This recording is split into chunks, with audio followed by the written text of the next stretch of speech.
සුබ දවසක් වේවා ඔබ සැමට. අද අපි කතා කරන්නේ පිළිසඳ ගැනීම කියන කාරණේ. දරුවෙක් බිහි කර ගැනීමේ ආරම්භකම අවස්ථාව පිළිබඳව කතා කරන්නේ. ඒ සඳහා අවශ්‍ය කරන මානසික පෙරසූදානම් පිළිබඳව අපි මේ ටිකට වීඩියෝ එකක් කතා කළා. අතපය මිසක හිත කරනට බෙහෙත් නැත.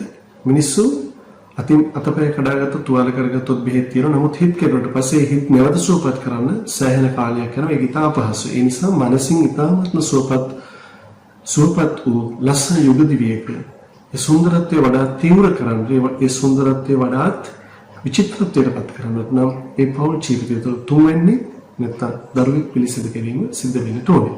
ඒ හරියසිරීම අවස්ථාවක්. ඉතින් විවාහ ජීවිතය ගසක් නම් ඒ ගසේ හටගන්නා මල්පල බවට පත් වෙන්නේ ඒ පෞල් ජීවිතය තුළ ඉන්න දරුපැටව නිසා. පිළිසිඳ ගැනීම වර්තමාන ලෝකයේ ස්වාභාවිකව සහ කෘත්‍රිමව ජීවිතඥයෝ වර්තමානයේ සිද්ධ කරනවා. ඒ කෘත්‍රිම නිර්මාණය කිරීම අද මිස් පිටපත් නිර්මාණය කිරීම දක්වාත් වර්ධනය වෙලා තියෙනවා. ඉතින් අද මේ මොහොතේ අපි කතා කරන්නේ කොහොමද ස්වාභාවික ජීවිතඥයකව දරුවෙක් බිහි වෙන්නේ කියන කාරණේ සම්බන්ධව. මම මෙහිදී මේ පිළිසිඳ ගැනීම කියන කාරණේ සම්බන්ධයෙන් ඔබ දැනුවත් කරන්නට ජීවිතඥාත්මක කරුණු වගේම මම වෙන තවත් පර්යාලෝකයක් නැත්නම් තවත් ඉගැන්වීමක් යොදා ගන්නවා. ඒ තමයි බෞද්ධ දර්ශනය කොහොමද පිළිසිඳ ගැනීම පිළිබඳව සාකච්ඡා කරන්න කියලා. ස්වාභාවික දරුවෙක් පිළිසිඳ ගන්නකොට ජීවිතඥාත්මක අපේ කරුණු පැහැදිලි කළොත් අපි දන්නවා වැඩිවියට පත් චෝනම කාන්තාවක් දින 28කට වරක් ඇගේ ශරීරයේ ඩිම්බ කෝෂ මගින් ඩිම්බයක් ශරීරයෙන් නිකුත් කරනවා. මේ ඩිම්බේ පැලෝපීනාලය හරහා ගමන් කරමින් ගර්භාෂයට ඇතුළු වෙනවා. මෙන්න මෙහෙම ඇතුළු වෙන ඩිම්බය සරු තත්වයක පවතින නැත්නම් දරුවේ පිළිසිඳ ගැනීමට සමත් වෙන්නේ පැය 48ක් නැත්නම් දින දෙකක් වගේ සුළු කාලයක් තුල. මෙන්න මේ කාලය තුල පිරිමියා සමග එක්වීම තුළින් පිරිමියාගේ ශුක්‍රතරලයේ දෙන විශාල ශුක්‍ර ප්‍රමාණය අතුරින් එක් ශුක්‍රාණුවක් මේ ඩිම්බේ බාහිර පටකයේ සිදුරු කරගෙන අභ්‍යන්තරයට ගමන් කිරීමත් සමගම මේ පිළිසිඳ ගැනීම කියන කාරණය සිද්ධ වෙනවා.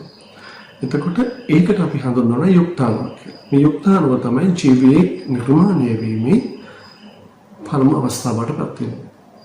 එතකොට ජීවිතඥයෝ පැහැදිලිව පෙන්නනවා පිළිසිඳ ගැනීමට මූලික වශයෙන් බලපාන කාරණා දෙකක් තියෙනවා. ඒ තමයි මම අර ඩිම්බේ නිකුත් කරලා පැය 48 කාලයක් නැත්නම් අම්මා සරු අවස්ථාවක සිටින අවස්ථාව සහ මව පියා දෙදෙනාගේ එකතු වීම කියන කාරණේ.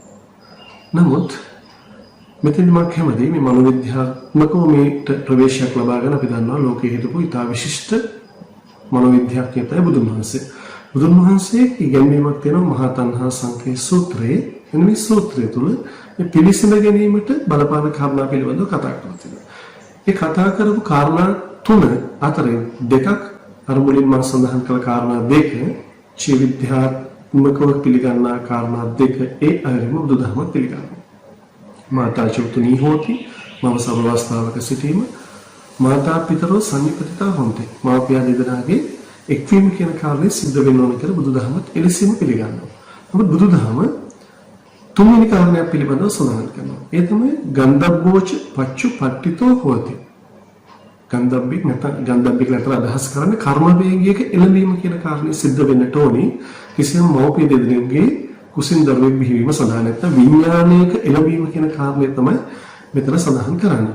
සත්‍ය වශයෙන්ම කර්ම වේගය නැත්නම් විඥානය කියන දේ අපි විග්‍රහ කරගත්තොත් ඒ කියන්නේ බුදුදහමේ උගන්වන පෙර සංසාරිකව අපි රැගෙන ආපු කුසල අකුසල ශක්තියින් කියලා. මෙන්න මේ කුසල අකුසල ශක්තියින් ඇතුළත් මේ විඥානයක එළඹීම සිදුවීමත් එක්ක තමයි පිළිසිඳ ගැනීමක් සිද්ධ වෙන්නේ. මේක තාමත්ම පුළුල් වශයෙන් සාකච්ඡා කරන්නට ඕනේ බරපතල මාතෘකාවක්.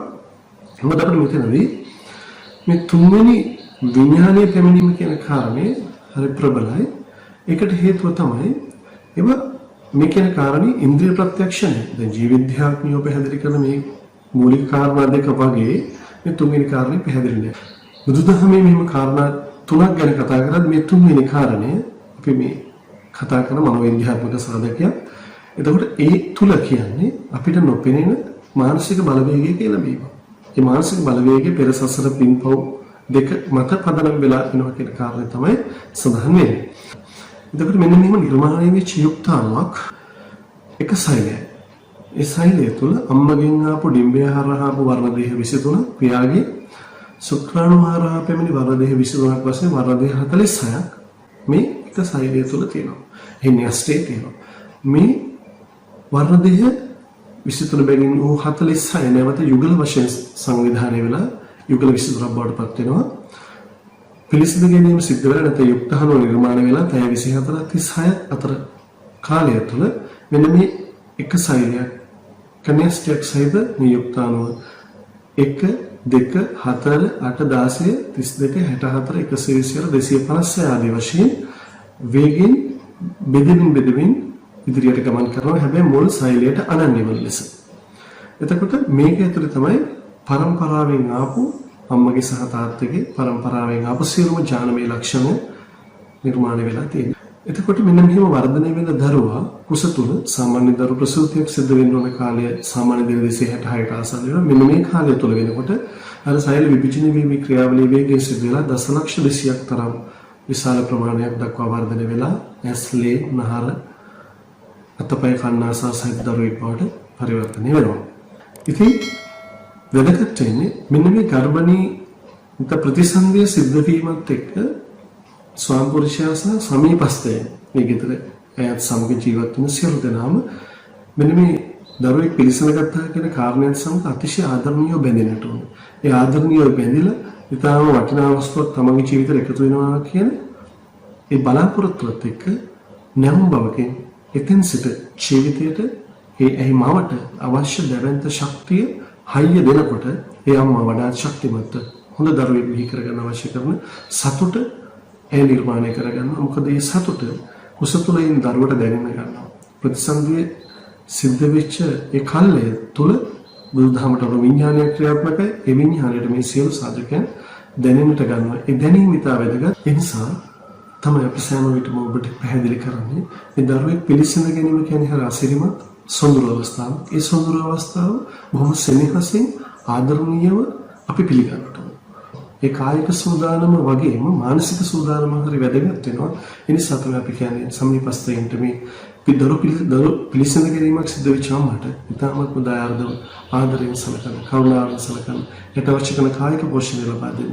ඊටත් වඩා වැදගත් වෙනවා. ඒ මානසික පෝෂණය නැත්තම් හොඳ සතුටින් ඇයව පවත්වාගෙන යාම. ඒ සතුට හරිම වැදගත් වෙන්නේ ඒ හරහා කුස තුළ ඉන දරුවා ඉතාමත්ම සතුටින් මේ ලෝකයට එළිය දකින්නට අවශ්‍ය කරන මානසික සූදානම කුස තුළ ඉන දරගන්න නිසා. ඉතින් අපි ඊළඟ වීඩියෝවෙන් ඔබත් සමග සාකච්ඡා කරන්න බලාපොරොත්තු වෙන්නේ ගැබ වර්ධනයේ සිද්ධ වෙන්නේ කොහොමද කියන කාරණේ.